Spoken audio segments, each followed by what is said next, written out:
Hi, my name is Tom Van Dorn, and today I'm here to discuss the many cultural differences between Japanese and American business people.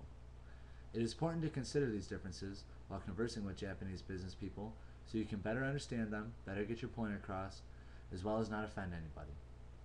I have worked in a field where I'm required to correspond and converse with people from different backgrounds for the last 2 years. When dealing with people, it is important to consider their cultural differences. Failure to do this may result in not gaining the desired outcome, or worse, actually offending that person. Today, I will explain the importance of understanding cultural differences when greeting, as well as when saying goodbye to a Japanese businessman. First, Japanese and Americans greet each other differently, and not understanding the differences may cause the Japanese person to be uncomfortable. Second, Japanese and Americans use different types of body language when saying goodbye. Whenever you are meeting with someone for the first time, especially someone in the business field, the first impression is, as they say, a lasting impression. It is important to remember the following cultural differences in an effort to make a good first impression and hopefully a long-lasting one. The first thing we will discuss is the proper way to introduce people. When introducing a group of people, it is important to remember to introduce them in order from youngest to oldest. Japanese culture dictates that introducing elders first is a sign of disrespect. Also, the way you introduce yourself to a Japanese person is very crucial in establishing a good first impression. First, it is important to understand that introducing yourself may be considered rude. It may be better to wait until you are introduced by somebody else. Secondly, Japanese people expect people from different countries, especially America, to greet them with a handshake. However, it is Japanese culture to make a small bow when greeting each other.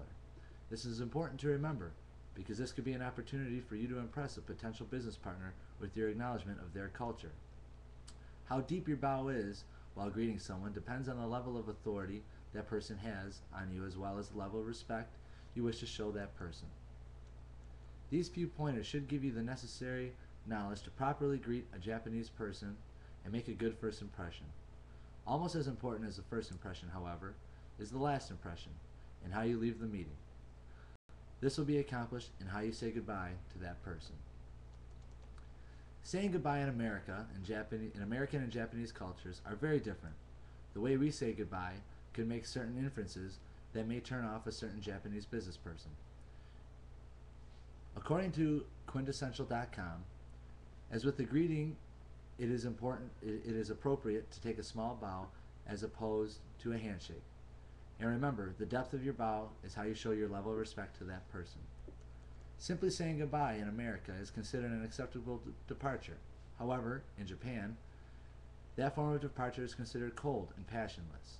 This misunderstanding could lead a Japanese person to drawing a conclusion about you that only exists because of a cultural difference.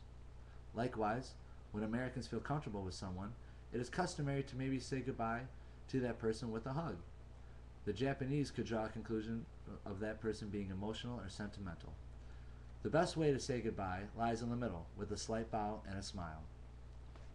Americans tend to use more verbal communication, as opposed to the Japanese, who tend to use more nonverbal communication. Americans like to say words like hello or goodbye, whereas the Japanese tend to rather show respect with their body language by bowing and smiling. This is important to remember because Japanese tend to trust a person's nonverbal communication more than their spoken verbal communication. In conclusion, today I explained why understanding the difference between Japanese and American culture while greeting and saying goodbye, with first explaining the differences in how we greet one another as well as how we say goodbye to one another. Greeting properly in accordance to the Japanese culture will go a long way in making a good first impression, as well as helping to attain the desired outcome of your meeting. Saying goodbye properly gives the Japanese business person a long-lasting final opinion of you. Take the suggestions that I have given you today and apply them to business meetings you will have in the future with Japanese businessmen, and see the difference in reaction you get while applying them.